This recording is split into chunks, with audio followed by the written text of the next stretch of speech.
शेळ्याचं 480, मोठ्याचं 150, chicken 200, माशात प्रकार आहेत. ओमटी 300 ला आहे, कोळंबी 400 ला आहे की नाही. तर या सगळ्याचा हिशोब काढला आपण तर किमान तुम्ही पावशेर आणला तर 500 रुपये तुमचा खर्च होता की नाही. तर मला सांगा आठवड्याला 500, महिन्याला 2000, एका वर्षाला झाले 24000 आणि 5 वर्षाचा हिशोब केला तर मित्रांनो मटन अंडी ह्याच्यावर आपला खर्च होत्यात 1,20,000 रुपये. 2 माणसं खर्च करतात.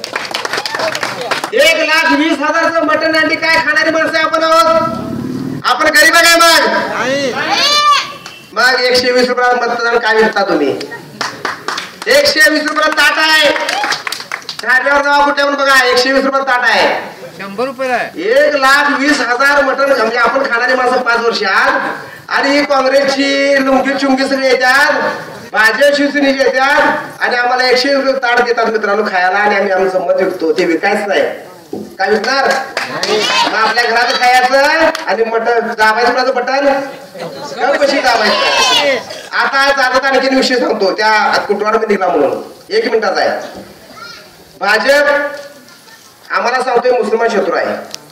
आणि काल बरोबर बातमी वाचला तुम्ही पाकिस्तानचा पंतप्रधान काय म्हणतो इम्रान खान मोदी निवडून यायला पाहिजे. ह्या पोदरीच्याला कशाला काळजी पाहिजे आमच्या देशाचं.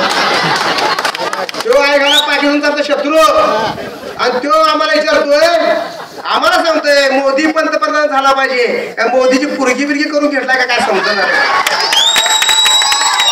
त्या अडवाणीची मुलगी मुसलमान नाही तिचा जावाय अडवाणीचा. त्या प्रवीण तोडे जावाय मुसलमानचा. मग तसं हे काय भानकडे काय मोदी सुकून कुठं असं कोलमॅट तर मला सांगा शत्रू आपला कोण आहे. भाजप आहे मित्रांनो. ते सर्जिकल स्ट्राईक ते खोटे आहे लक्षात ठेवा. सगळं जगाला नाची केली आहे मोदीची. आणि मोदीला फसू नका. 15ला काय दिलं नाही आपल्याला. काय दिलाय मी पत्र पाठवलं 30 मार्चला एका खात्याला 1 रुपयाला नाही अजून. माझ्यावर केस झालेली परवा हिरोईचं बोलायला माझ्यावर म्हणून जाऊन विचारा जाऊ पूर्ण पोलीस स्टेशनला. आमच्या चॅप्टर केसून एक प्रकार आहे ते प्रक्षेप बोललं की येतेच ते शांतता पण केलाय म्हणून. आपण केसला घेणारी माणसं नाही मित्रांनो. हिने कॅशलेस व्यवहार काढला. पण तुम्ही मताच्या पेटूतून यातून दाखवायचं आहे की आपण यांचा केसलेस व्यवहार करायचा आहे. हिने केसच काढायचे आपण लक्षात ठेवा. 23 तारखेला सर्वांनी जागा व्हा आणि मतदान कमिशन करा. मला कोंडिगला जायचं आहे. मी इथं थांबतो. जय भीम जय भारत.